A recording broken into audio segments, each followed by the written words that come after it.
जी, आपके लोकप्रिय विधायक नेता गिरिराज मलिंगा जी, बसेड़ी विधायक खिलाड़ी बैरवा जी, शोभा रानी कुशवाहा जी, विधायक मंत्री हमारे भजनलाल जाटव जी, मंत्री सुभाष गर्ग जी, हमारे मंच के ऊपर बैठे हुए तमाम नेतागण, जिले के कांग्रेस पार्टी के पदाधिकारीगण, ब्लॉक अध्यक्षगण, प्रधान, नगरपालिका के अध्यक्षगण, कांग्रेस पार्टी के तमाम आदरणीय बुजुर्गों, युवा साथियों, माताओं, बहनों और पत्रकार बंधुओं, आज मैं मलिंगा जी को इस बात के लिए धन्यवाद देना चाहूंगा कि जब से मुख्यमंत्री जी और हम महंगाई राहत कैंपों में जा रहे हैं, तकरीबन महंगाई राहत कैंप का समय अवधि पूरी होने को है, जो आज तक जितने भी ये जो रैलियां हुई, सभाएं हुई, उसमें आज की मलिंगा जी की रैली, आज की ये सभा सबसे नंबर 1 है, यह मैं दावे के साथ कह सकता हूं। एक डोम लगता है, यहां पर 3 डोम लगे हैं और तीनों के बाद में भी बाहर पेड़ के नीचे लोग खड़े हैं। इससे ज्यादा लोकप्रियता का पैमाना न मलिंगा जी का कोई हो सकता है, न हमारी सरकार का कोई हो सकता है। और डोम ही नहीं भरे, शालीनता के साथ, शांति के साथ बैठे हैं। ये आपकी जो उपस्थिति, अनुशासन की उपस्थिति और आपका जो उत्साह ये बता रहा है कि राजस्थान में 2023 में पुनः कांग्रेस की सरकार रिपीट हो रही है, पुनः कांग्रेस की सरकार रिपीट हो रही है। 4.5 साल से जो काम सरकार ने किए, मैं समझता हूं ऐतिहासिक हैं। आज तक के इतिहास में इतने बड़े बड़े फैसले नहीं हुए, इतने विकास के काम नहीं हुए। जब हम लोग इलाके में जाते हैं, हमारे विधानसभा क्षेत्रों में, तो जो भारतीय जनता पार्टी के लोग, नेता, विपक्ष के लोग भाषण देते हैं कि डोटासरा जी ने अकेले ही क्या विकास के काम कराए। विकास के काम तो अब की बार राजस्थान में सब जगह ऐतिहासिक हो रहे हैं, इसमें किसी को कोई ऐतराज नहीं है। तो आप समझ सकते हैं कि कितने विकास के काम हुए। किसानों के कर्जे माफी का फैसले से शुरुआत हुई हमारी सरकार की। कोरोना में बेहतर मैनेजमेंट हुआ, किसान का अलग से बजट पेश किया गया। सड़कें, बिजली, पानी, चिकित्सा, शिक्षा, एक से एक बढ़कर के ऐतिहासिक फैसले हुए। पहली बार राजस्थान में गरीब के बेटे को भी सरकारी स्कूल में इंग्लिश मीडियम में पढ़ने का मौका हमारी कांग्रेस की सरकार और मुख्यमंत्री अशोक गहलोत जी ने दिया। कॉलेजें खोलने में कोई कमी नहीं रखी। पिछले, जब से आजादी के बाद में जब सरकारें बननी शुरू हुई, तब से राजस्थान में 250 कॉलेजें थी। आज 325 कॉलेजें इस 4.5 साल में हमारी कांग्रेस की सरकार ने खोल दी, जिसका फायदा हमारे गरीब गांव के बैठे किसान, दलित, माइनॉरिटी और आदिवासी सब लोगों को हो रहा है। शिक्षा हमारे लिए जरूरी, और चिकित्सा के क्षेत्र में तो क्या ही कहने हैं कि जब सर्वे आया पूरे हिंदुस्तान के चिकित्सा क्षेत्र में काम होने का, तो मुझे बताते हुए इस मंच के माध्यम से बड़ी खुशी हो रही है कि हिंदुस्तान में राजस्थान पहला राज्य है जहां चिकित्सा के क्षेत्र में अव्वल काम हो रहे हैं। 97% लोगों तक चिकित्सा की सुविधाएं पहुंच रही है।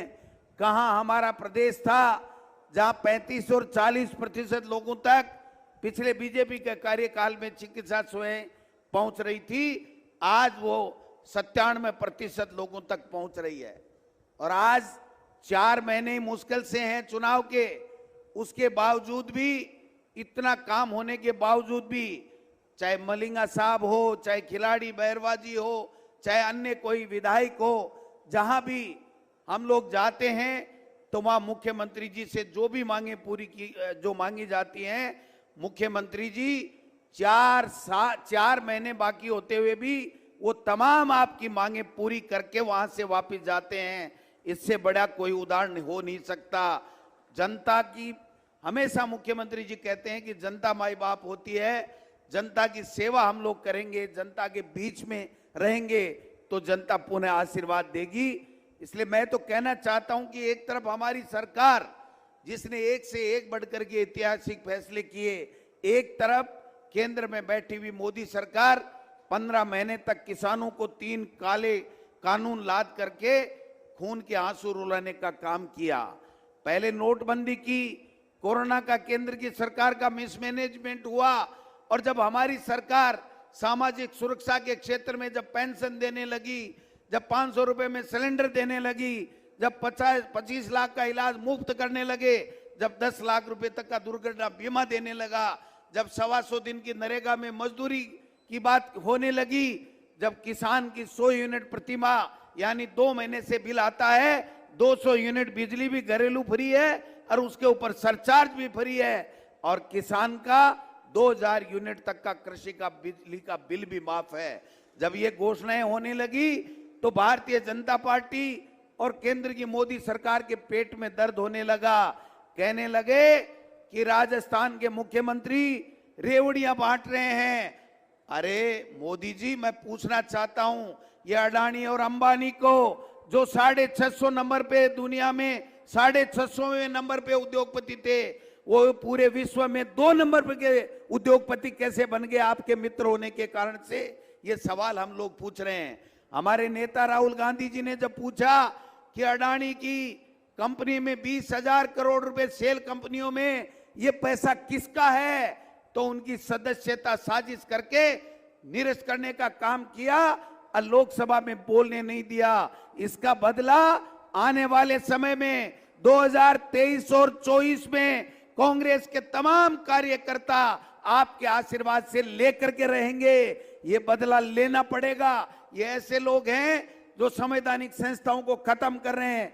इनको चिंता नहीं है गरीब की, इनको चिंता नहीं है किसी के कोई किसान की, इनको चिंता नहीं है महिलाओं की सुरक्षा की।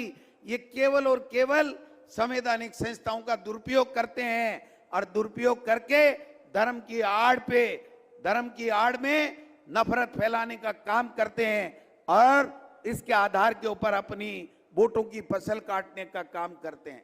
इसलिए भाइयों, राजस्थान में इनकी चलने वाली नहीं है। ये चाहे कुछ भी कर लें, कितनी सीबीआई ले आए, कितनी ईडी ले आए, कितनी इनकम टैक्स के छापे डला दें, राजस्थान महाराणा प्रताप वीर शिरोमणि की ये धरती है। यहां पर कोई डरने वाला नहीं है, यहां कोई घबराने वाला नहीं है। आप अपना काम कीजिए, जनता अपना काम करेगी। और इस राजस्थान की ऐतिहासिक काम करने वाली कांग्रेस की सरकार, जिसका मुख्यमंत्री अशोक गहलोत जी हैं, जिन्होंने एक से बढ़कर के एक योजनाएं दी हैं, एक से बढ़कर के एक लोगों की मदद करने का काम किया है। सत्ता और संगठन का समन्वय है। हम सब कांग्रेस के कार्यकर्ता सरकार की तमाम योजनाओं को जन जन तक पहुंचाएंगे। इसका लाभ अंतिम छोर में बैठे हुए तमाम लोगों को मिले, ये सुनिश्चित हम कांग्रेस के कार्यकर्ताओं को करना है। इसलिए ये परसेप्शन फैलाने की चेष्टा करेंगे। ये इस तरीके से जैसे कर्नाटक में इनके मुंह के ऊपर लग गई कि इनकी 40% की भ्रष्टाचारी सरकार थी और वहां पर जनादेश कांग्रेस को आया था, भारतीय जनता पार्टी को जनादेश नहीं था। उन्होंने खरीद फरोख्त करके हमारी सरकार गिराई। कर्नाटक के लोगों ने वहां पर मुंह की खाने का, कर्नाटक में इनको मुंह की खानी पड़ी। और आने वाले समय में आपने देखा होगा कि ऐतिहासिक बहुमत के साथ में कर्नाटक में कांग्रेस की सरकार बनी और भारतीय जनता पार्टी की भ्रष्टाचारी सरकार का वहां पर शासन का अंत हुआ। ये यहां पर राजस्थान में वहां से बौखलाए हुए परसेप्शन बनाने की चेष्टा कर रहे हैं कि राजस्थान में भ्रष्टाचार ज्यादा है। ये परसेप्शन बनाने की चेष्टा कर रहे हैं कि यहां पर लॉ एंड ऑर्डर काम नहीं कर रहा है। मैं समझता हूं कि राजस्थान में जितना पारदर्शिता के साथ में, कानूनों के साथ में काम हुआ है, वह हिंदुस्तान के किसी स्टेट में नहीं हुआ। ये मैं दावे के साथ कह सकता हूं। इसलिए ये ऐसे लोग हैं जो झूठी बातें करेंगे। इनको पूछिए, 25 में से 25 सांसद दे दिए। मोदी जी अजमेर और जयपुर में ईआरसीपी को राष्ट्रीय परियोजना घोषित करने की बात कह के गए थे। आज 5 साल बाद में जल संसाधन मंत्री भी यहाँ का, प्रधानमंत्री की घोषणा, राजस्थान की जनता से वादा, लेकिन आज क्या हुआ? 13 जिलों के लिए ईआरसीपी को राष्ट्रीय परियोजना घोषित नहीं कर रहे हैं। मैं आपसे एक संकल्प लेना चाहता हूं आज हाथ खड़े करवा के कि आने वाले समय में इनका सुपड़ा साफ कर देंगे। जब तक ईआरसीपी को राष्ट्रीय परियोजना घोषित नहीं करेंगे, इनको एक वोट भारतीय जनता पार्टी को नहीं जाएगा। मैं हाथ खड़े करके बताएं कि इनका सुपड़ा साफ करेंगे। ईआरसीपी हमारा हक है, ईआरसीपी लेकर के रहेंगे, ईआरसीपी हम लेकर के रहेंगे, ये मैं कहना चाहता हूं। इसलिए भाइयों, सबको जाना पड़ेगा। और मलिंगा साहब ने कहा कि स्कूलें बीजेपी ने बंद कर दी। मलिंगा साहब, जब मैं शिक्षा मंत्री था, आपने जो स्कूलें खुलाने का कहा, जो बंद को खोलने का कहा, वो सब किया। और मैं कहना चाहता हूं, मुख्यमंत्री जी से कोई बड़े 1000 करोड़ के, 5000 करोड़ के काम करवाइए। ये स्कूलें आप अपने लेटर पैड पे लिख के दे दीजिए। हमारे शिक्षा मंत्री बीडी कल्ला जी 2 दिन के अंदर आपके आदेश जारी कर देंगे, ये मुझे पूरा विश्वास है। मुझे मेरी सरकार के ऊपर पूरा विश्वास है कि हमारा विधायक, जनप्रतिनिधि, प्रधान, प्रमुख, नगरपालिका अध्यक्ष, अगर वो जनता की आवाज उठाता है, जनता की बात करता है, जनता के कल्याण की अगर लिख करके देता है, तो हमारी संवेदनशील सरकार वो तमाम वो काम उनके करके देती है। इसलिए चिंता करने की बात नहीं है। अभी खिलाड़ी बैरवा जी ने 18 किलोमीटर सड़क मांगी। अरे जब घर में मुख्यमंत्री जी आए, इतनी शानदार सड़क, इतनी शानदार मीटिंग की है, तो 180 किलोमीटर मांगते तो भी मुख्यमंत्री जी नहीं मना करते। इसलिए काम की चिंता मत कीजिए। अब चिंता करनी है, भारतीय जनता पार्टी जिस तरीके का दुष्प्रचार कर रही है उसका जवाब देना है। गांव गांव, ढाणी ढाणी में जाना है। हमारी सरकार की जो अच्छी योजनाएं हैं उनका फायदा उन गरीब तक, ठेठ ढाणी में बैठे, खेत में बैठे, खलियान में बैठे व्यक्ति को कैसे मिले, ये सुनिश्चित कर लीजिए। 2023 में पुनः भारी बहुमत के साथ में कांग्रेस की सरकार रिपीट कीजिए और 2024 में मोदी का दिल्ली का तख्ता पलट कीजिए। इस संकल्प के साथ में यहां से हमको जाना है। आपने हम थे, आज 5 साल बाद में जल संसाधन मंत्री भी यहाँ का, प्रधानमंत्री की घोषणा, राजस्थान की जनता से वादा, लेकिन आज क्या हुआ?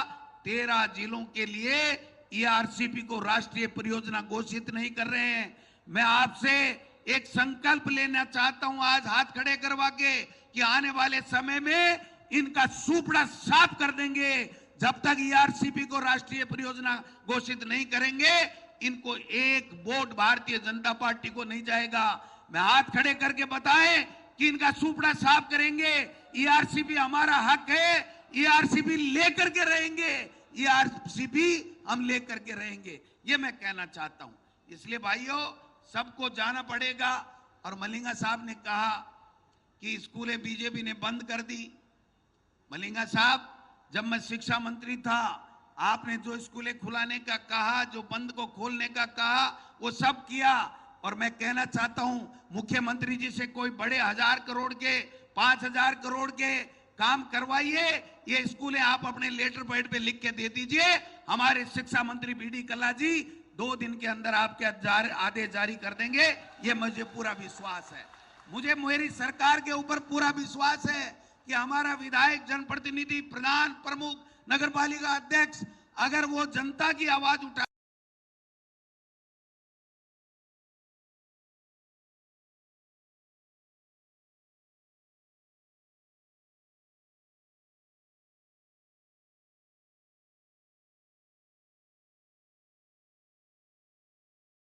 जब घर में मुख्यमंत्री जी आए, इतनी शानदार सड़क, इतनी शानदार मीटिंग की है, तो 180 किलोमीटर मांगते तो भी मुख्यमंत्री जी नहीं मना करते।